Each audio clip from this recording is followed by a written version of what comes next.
Hi everyone, Lisa Finkel coming to you from Finkel Pottery with another kiln opening. Before I get started though, I wanted to thank Jackie, one of my YouTube viewers who reached out. She was traveling in the Maritimes. She's from Ontario. And she reached out. We got together for coffee and geeked out on pottery. And a very lovely, lovely woman. And she even brought me a little gift. She brought me a little tub of glaze. So I think I used a piece of it in this kiln. So we'll see. A new to me glaze. And it got me thinking a little bit. So she's a physiotherapist whose hobby is pottery, or, you know, her thing that fills her cup. And I thought, oh my gosh, so many of us come from so many different walks of life. And I thought it'd be really interesting if you were inclined to comment below and say what you do or did, if you're retired for a living, or maybe you were a stay-at-home mom or dad, but whatever, just chime in and say, you know, what was it you did? So I'll comment below and start the ball rolling. And anyway, also very exciting news is my new studio is pretty well done. Few electrical things to go, but like 98% finished.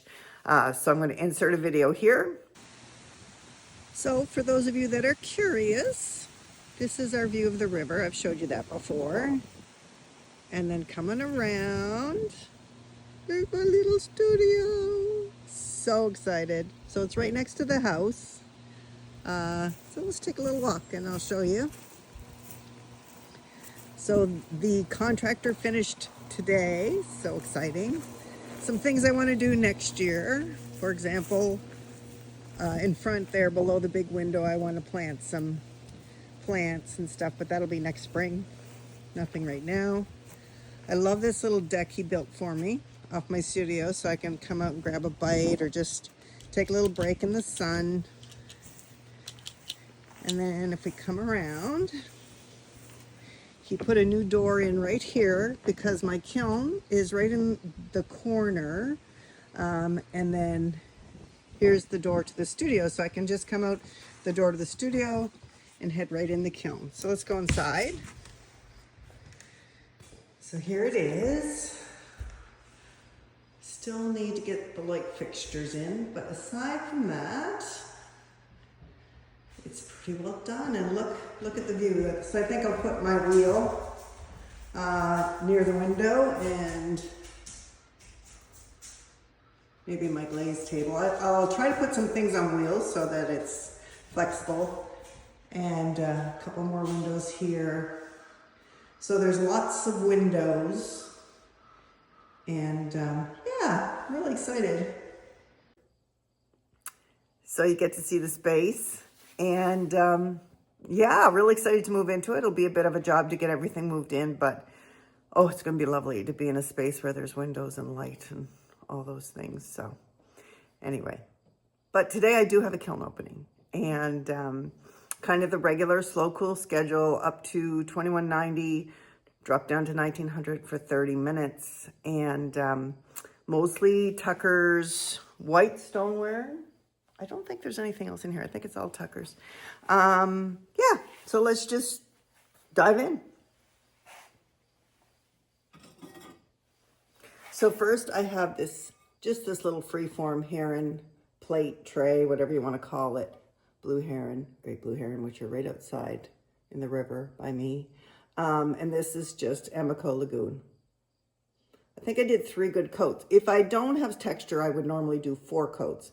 But when I'm doing something with a lot of texture, you can usually get away with 3 on the Celadon. So that's pretty. I love Lagoon Celadon. I love Lagoon Celadon. Smash bowls.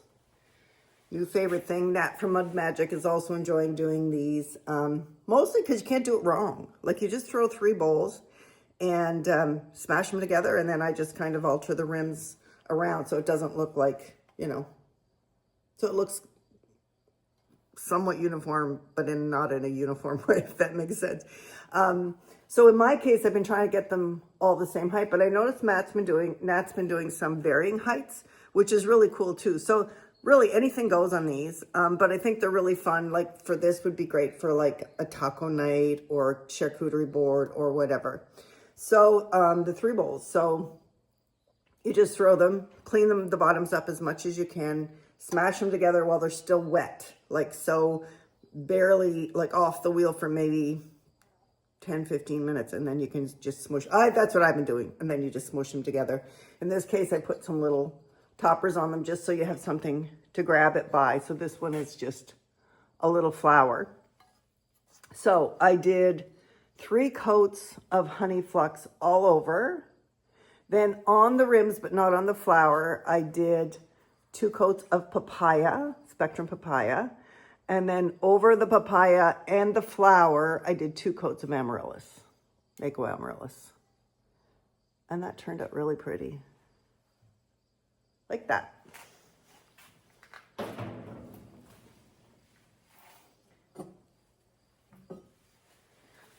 Okay, so PI Girl and PI Guy, beer cups or large tumblers or whatever you want to call them. Just clear inside, 2 coats of Mako sandstone on the bottom and 2 coats of Louisiana Bayou on the top. I think I usually put a little 3rd coat just on the rim, just to get a little extra variation of the Bayou.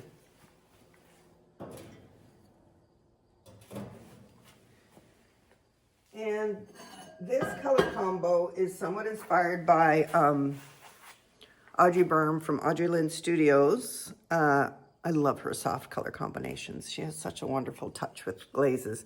So this one was honey flux all over ×3. So thrown separately, the plate and then the bowl, and then glazed together.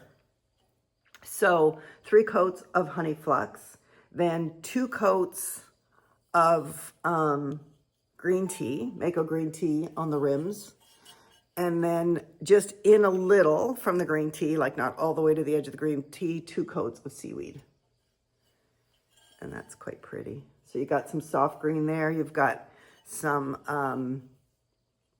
turquoise, and then you've got some nice like crystallization. I don't know if you can see that, but green tea is so much fun to play with because it likes to crystallize, especially on a slow cool. This, I don't know the glazes on this, but this is a plate that my son's girlfriend made. And oh my gosh, I got to get her in the production line because my heavens, what a lovely touch she has. And she hasn't potted before. I'm pretty sure this is coral. So the base for amaryllis, the coral. And then this is probably either lagoon or sky, I'm guessing. And then the white, I'm not sure what she used, nor am I sure on the black, but oh my gosh, so cute.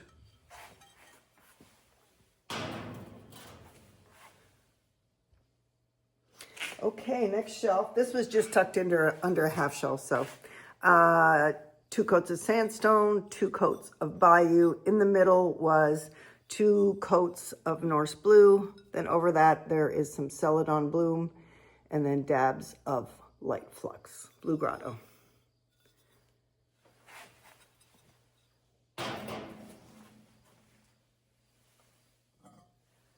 Ooh, very pretty. So, Jackie, this is your pumpernickel you gave me. Pottery Supply House pumpernickel. This is the glaze that Jackie gifted me. So, I did 3 good coats of pumpernickel all over. And then I did the same thing as I did on the chip and dip, which is the green tea and then the seaweed. Look how pretty that is. Ran a tiny bit, but totally cleanable. Where do I have a run here? Like right here. And look, I have a gouge here. I had a crack and I wanted to see if it was surface. So I went digging and I couldn't stop myself. This is going to be ours, I think, because the crack is still there. It didn't come through the front, so we'll use it. But it's really pretty. Gorgeous. That is a nice combo. I'll be doing that again. Okay, one, I've been using the Mako Mint Spec a lot with purple inside, but the specs are orange, yellow, and purple. So there's the mint spec on the outside of these little bowls. So I wanted to do something in kind of an orangey color just to see how that would look. And it's pretty, look. So there's the mint spec, and this is Fuzzy Peach, Spectrum Fuzzy Peach. And same here. Summer's coming to an end, but this is fairly summery. Pretty, pretty, pretty. Okay, see if I can remember what I did on this one. So first of all, it's a fairly thick tray, serving tray, and I threw it, I think I was using some, not reclaim, but you know when you have bits of clay that you've used for handles or hand building or whatever, and then you jam them all in the bag.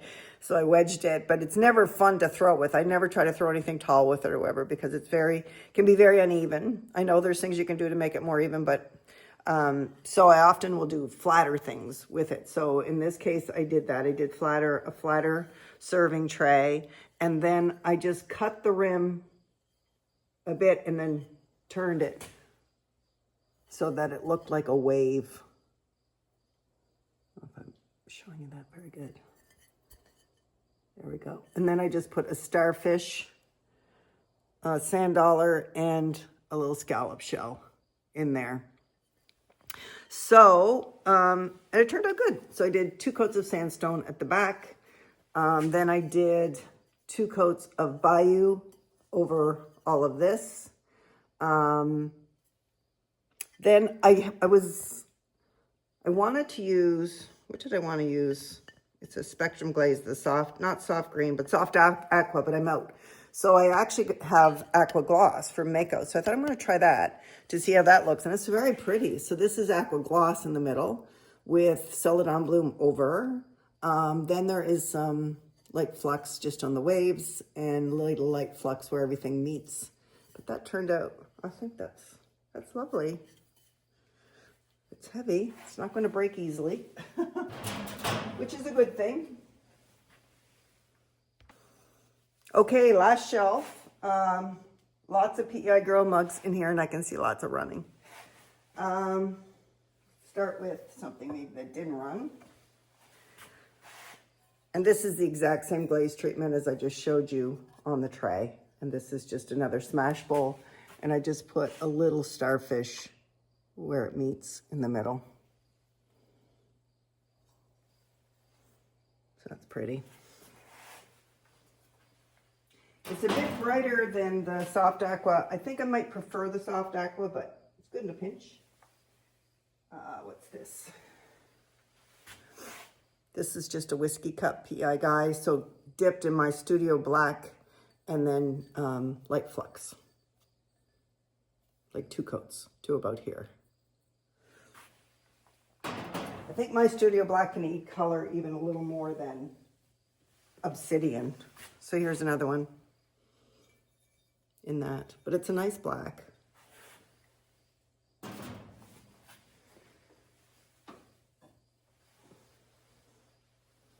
Another one. I normally do pearl white in this application, but I ran out of pearl white. I think I only have, this one was with pearl white. So you can see the difference. The pearl white is much more strong. I like how it feathers too. Those.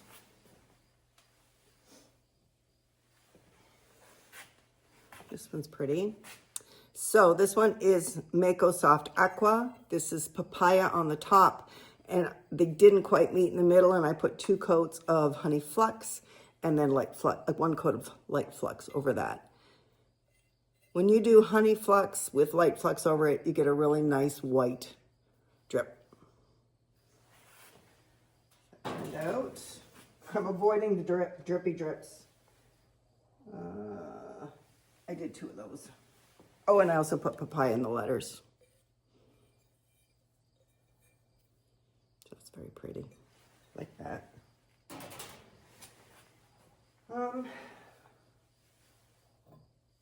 Here come the drips. Oh, Jesus. So it's my fault. I mixed some dipping Norse Blue. My last batch of Norse Blue, I had to double dip to get enough thickness or Norse Blue will go green. In this batch, I dipped it once and I thought, is it too thick? Is it as thick? Anyway, so I double dipped and I shouldn't have because it's thicker this time. So I've got like 5 of these that I don't even think, look, I even got a chunk out of that, which is unusual on an advancer shelf. I don't even know if I can save that. I mean, one thing you can do in a scenario like this is you can put it up on stilts and you can refire. And if you're lucky, then the drips will just come down and you can just clean them off that way. So I probably will do that with these, even though I know they're going to run even more.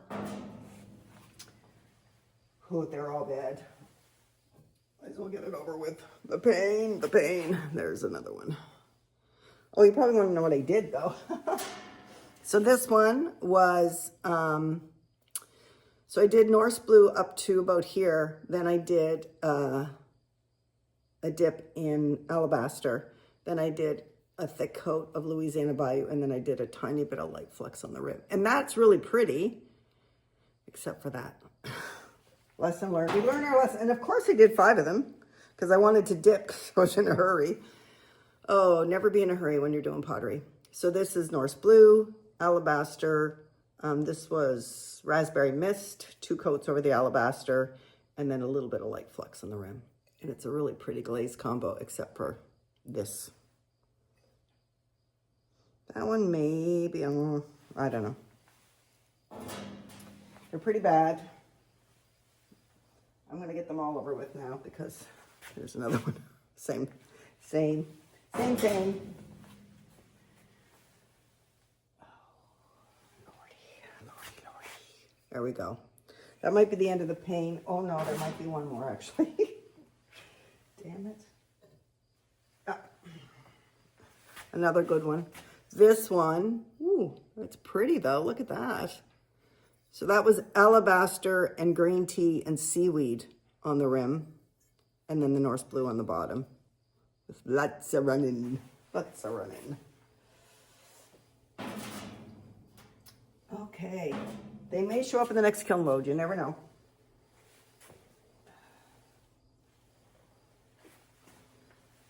Okay, so this one is another whiskey cup. And the bottom is just leather, Mako leather. 3 coats. And then I dip this. I have dipping in holly green. So I dipped it in holly green. Which is pretty.